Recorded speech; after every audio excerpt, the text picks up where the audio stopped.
ang bilis mo magbasa, mate.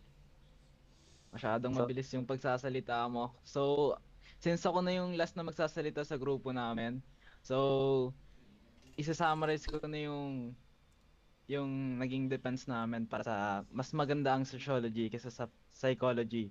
So, psychology might help us understand the symptoms, but sociology helps us understand the source. So, sa panig nyo, tumitingin kayo sa loob ng ulo ng tao, while kami, tumitingin kami sa paligid ng tao, sa pamilya, sa trabaho, sa gobyerno, at sa kultura.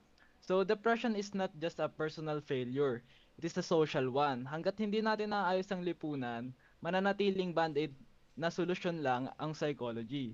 So for us, the choice is clear. So if you want to heal the individual, you must first heal the society.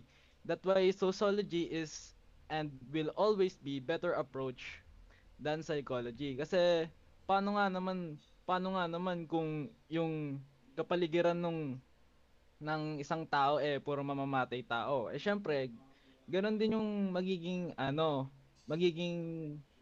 might na kakalabasan niya kasi hindi naayos yung lugar niya. So, so yun lamang po.